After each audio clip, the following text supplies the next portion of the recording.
नमस्कार, सुप्रभात। स्वागत आप सभी का सब रंग कार्यक्रम में।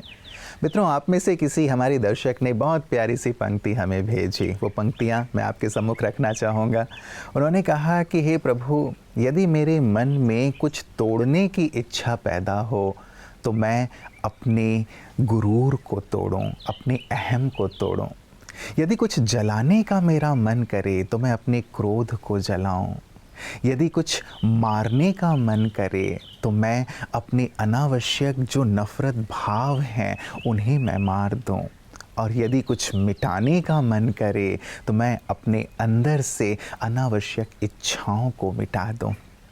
और यदि किसी का बनने का मन करे तो मैं पूर्ण रूप से आपका ही बन जाऊं।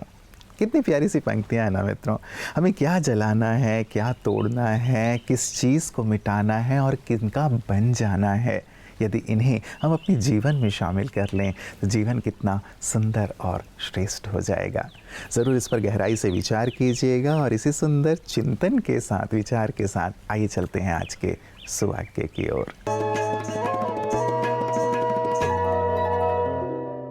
समय उसी का हमराही है जो समय का अनुगामी है। वक्त तभी हमारा है जब हम वक्त के अनुसार अपना जीवन धारण करें। घड़ी के कांटे अगर सूरज के उगने का संदेशा लाए तो हम भी अपना आलस त्याग जग जाए। अगर घड़ी की टिक टिक दिन के समाप्ति का इशारा करे तो हम भी कर्मकांड समाप्त करें।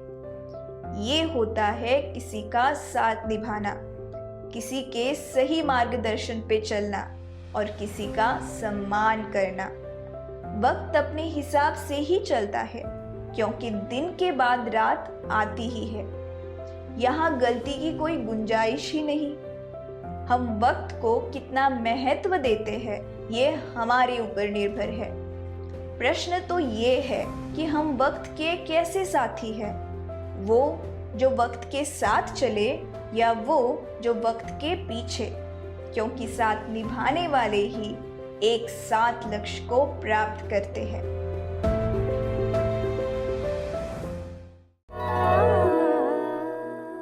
मित्रों, यदि दो लिस्ट बनाई जाए, एक शक्तिशाली व्यक्तियों की और एक शक्तिहीन व्यक्तियों की, आप किस में शामिल होना चाहेंगे?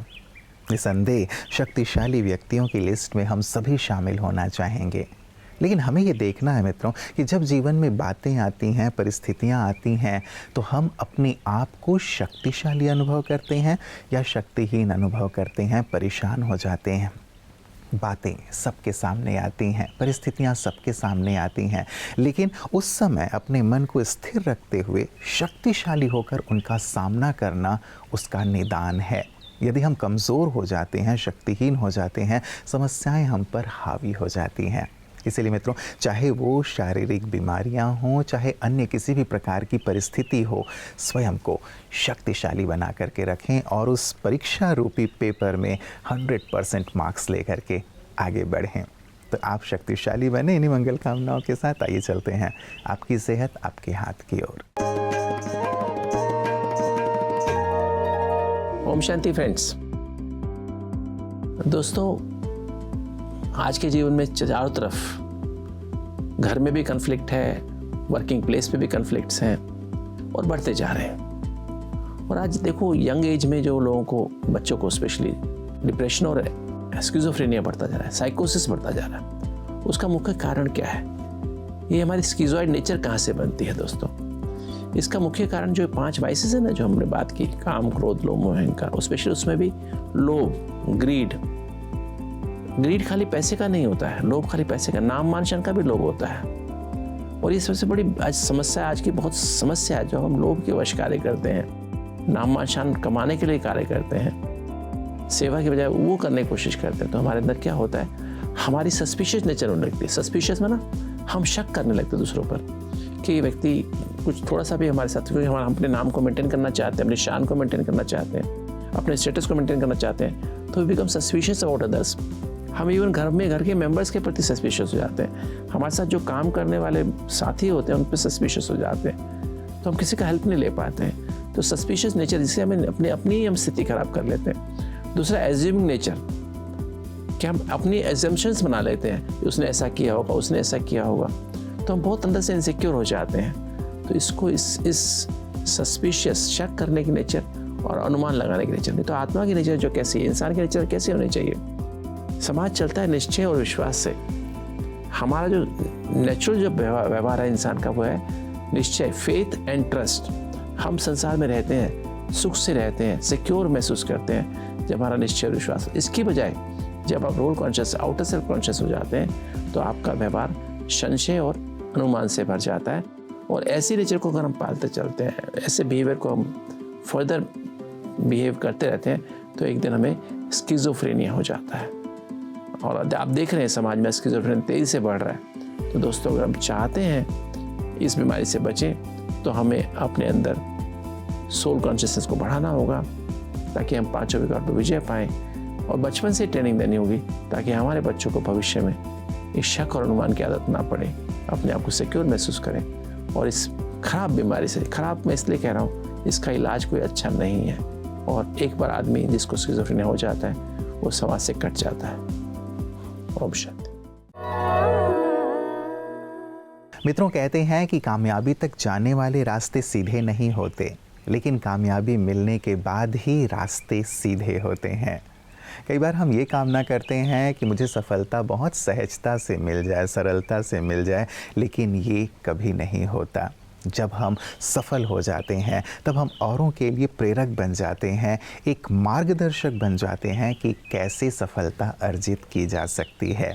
इसीलिए मित्रों, जो लक्ष्य बनाया हुआ है आपने, लक्ष्य तक बहुत दृढ़ता के साथ बढ़ते चलिए। जितना बड़ा लक्ष्य होता है उतनी ही बड़ी परीक्षा होती है, उतनी ही बड़ी समस्याएं होती हैं और उतने ही टेढ़े मेढ़े रास्ते होते हैं।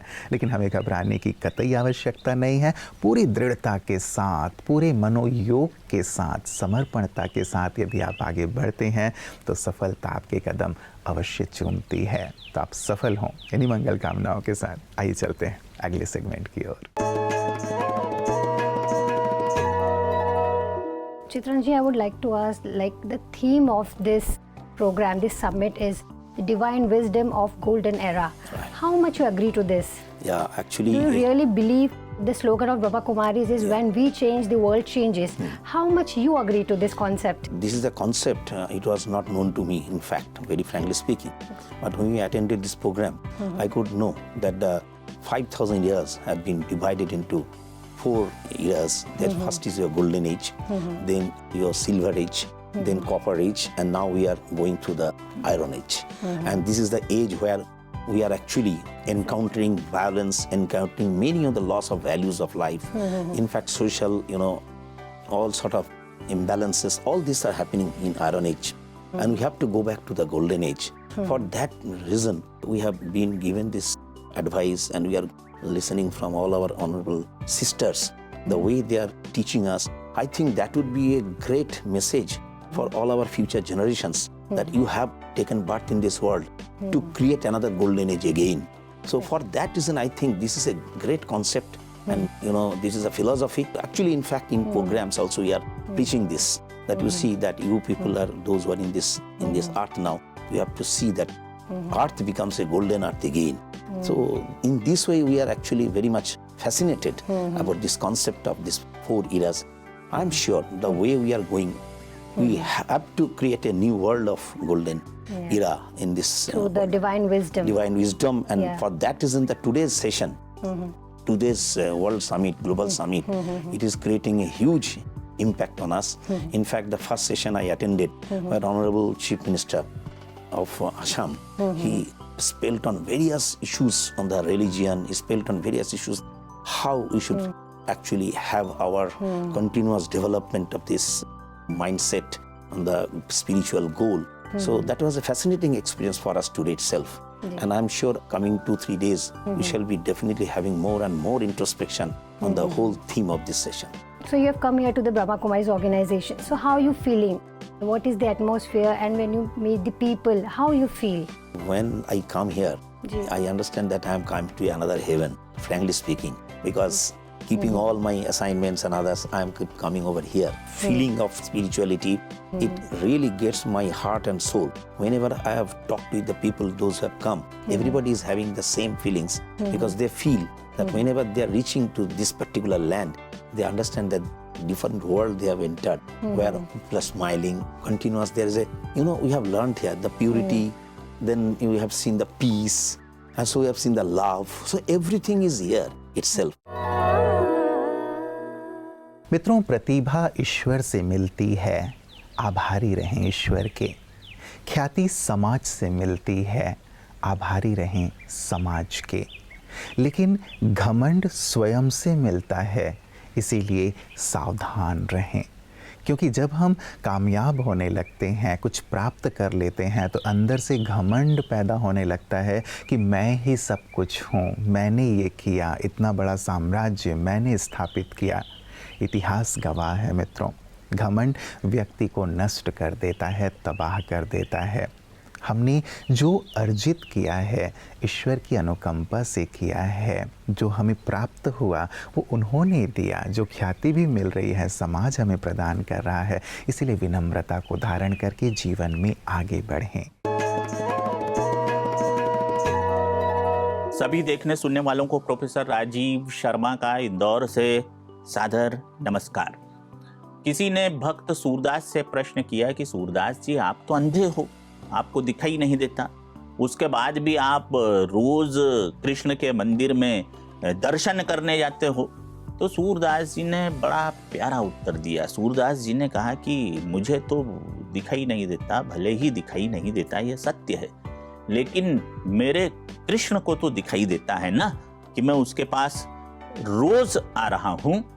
अंतर्दृष्टि का महत्व जीवन में चर्म चक्षुओं की दृष्टि से ज्यादा महत्वपूर्ण होता है।